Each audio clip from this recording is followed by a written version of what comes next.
Hello guys and welcome to the second part of the Ranger and Druid PvE guide for raids, fractals and dungeons. In this second guide I am going to be going over the condition oriented builds for both Druid and Core Ranger. I am first going to be showing you guys the gear, traits, utility skills that I am using as well as the food, and in the second time I'm going to be providing insights on DPS rotations. But first, let's get into the heart of the matter. On Condition Druid, you will be using the same gear as in Condition Core Ranger, which is a full set of Viper armor, sporting 5 Nightmare runes and a Black Diamond, a Viper shortbow with Earth and Malice, and a set of Viper Axe and Torch, sporting Geomancy and Malice. As far as the trinkets will go, you're also going to be using full Viper. Please bear in mind that if you have a legendary backpack, you should always be stat swapping when you're swapping the rest of your gear. As far as the utility goes, we're going to be using mostly the same thing as on the power counterpart. Indeed, you will go for the Glyph of Rejuvenation, the Glyph of Empowerment, and the Glyph of Unity just like before. However, you're going to be using the Sun Spirit instead of the Glyph of Alignment. As always, the Frost Spirit will be here. As far as the food goes, you will want to go for rare veggie pizzas as well as toxic focusing crystals. Now, let's have a look at the traits. We're going to be using the following traits, which are for Druid, the same ones as on the power counterpart: Cultivated Synergy, Verdant Etching, and Grace of the Land for optimal healing as well as condition cleansing and buffing. Then we're going to be having the same traits for Skirmishing, which is Sharpened Edges, Spotter that we never remove, and Quick Draw that we never remove. Finally, we will be trading Marksmanship for Wilderness Survival. In Wilderness Survival, we'll go for Expertise Training for extra conditions on the pet, and Ambidextry, which adds condition damage while wielding a torch as well as reducing the recharge of the skills, and Poison Matter, which gives to your pet, upon a pet swap, extra poison damage. Now that we have taken a look at these, I will be going over the pets you will be using. Indeed, you will be using the Tiger and the Electric Wyvern just like before. The goal is, again, to swap for Electric Wyvern only when you wanna break a break bar. The rest of the time, you will be staying on the Tiger. I am now going to be showing you what I would be taking for a pure Core Ranger solo build. Please bear in mind that this build is mostly oriented at soloing fractals and dungeons. You should not be using it in raids because people will be expecting you to be playing Druid and healing them. Indeed, for this build, you will not be changing the gear at all except for the fact that you will take the shortbow out and play pure Axe Torch. Then, in the traits, you will remove Spotter and take Hidden Bobs instead, because the damage increase is well worth the loss of precision. And then you would swap Druid out for Beast Mastery. You would go for Companion's Might, Extra Bleeds, and Might for your pet. And you're gonna go for Natural Healing, because there is nothing better to take than some extra heals on your pet, and then Honed Axes. Honed Axes have a very interesting synergy with the pure Axe Torch build for the fact that they will reduce the recharge of the axe skills and provide you an AoE skill on Winter's Bite. Winter's Bite that has recently been buffed with some extra bleeding. For the healing skill, you would go for Troll Unguent, then a Flame Trap, and Entangle. These are the most basic and yet the most optimal skills you would be using in a solo. You could also be looking at swapping out the Flame Trap for the Spike Trap instead. While the damage output will be lower than having the Flame Trap on, you would also be having on that skill a Precious Crowd Control skill. You could also be swapping your Frost Spirit out for the Spike Trap in some specific conditions, but this is not the most usual build you will be going for.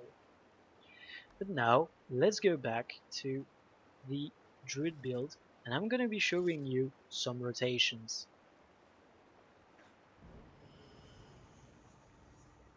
Just like before, I'm going to be showing you guys what boons and profession specific enhancements I go for.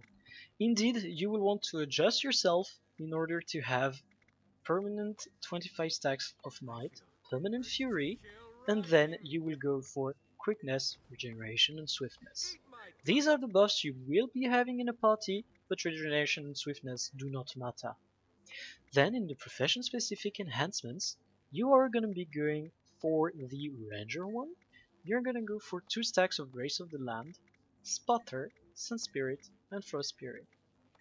You will be going then for the Revenant's Assassin's Presence and the Warrior's Banners, Banner of Strength and Banner of Discipline.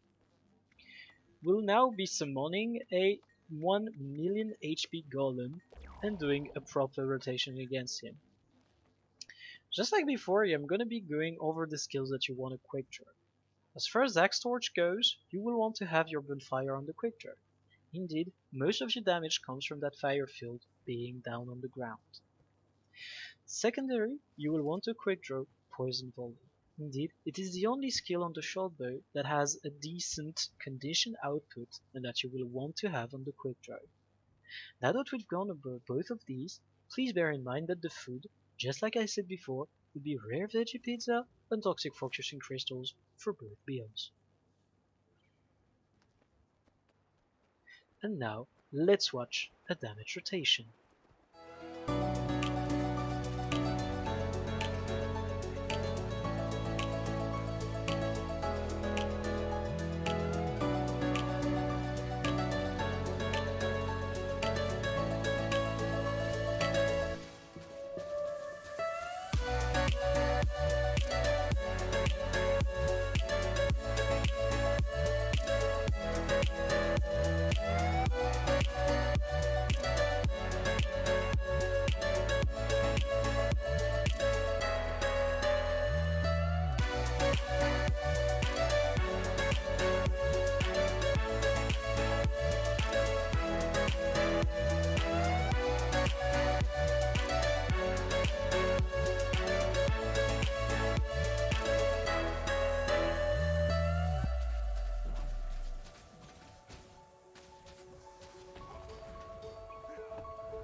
As you could see, we had close to 14k DPS on this build and this rotation. This is the most simple rotation, and as you could see, we always quick drew the right 2 skills. Now, I'm gonna be showing you what I would be using on a proper core ranger. Indeed, I will be removing Druid and go instead for Beast Mastery. Companion's Might, Natural Healing, and Honed Axes will be especially useful for the fact that the Honed Axes gives you a recharge reduction on all your axe skills. As well, Winter Spite becomes an AoE skill, and since it has been patched with extra bleeding, makes it especially useful. I'm now going to be swapping the shortbow out, going on pure Axe Torch, and changing the skills so that we have something that looks proper to this build. We're going to remove Spotter and go for Hand and Barbs, just like we've said before. The food is going to be the same as before.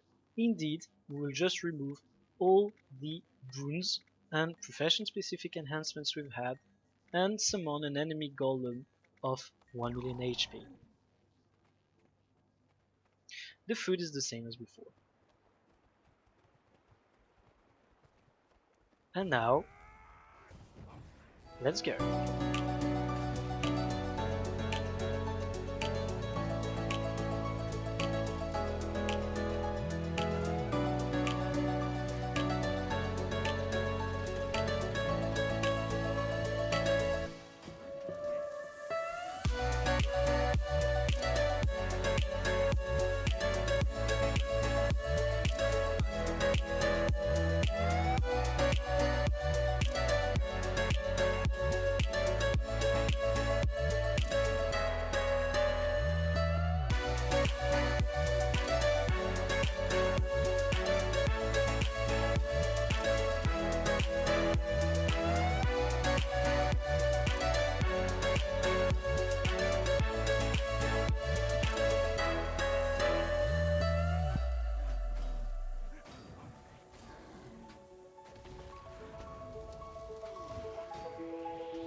There you go, we had a DPS of 11.3k, which is very solid in a solo situation.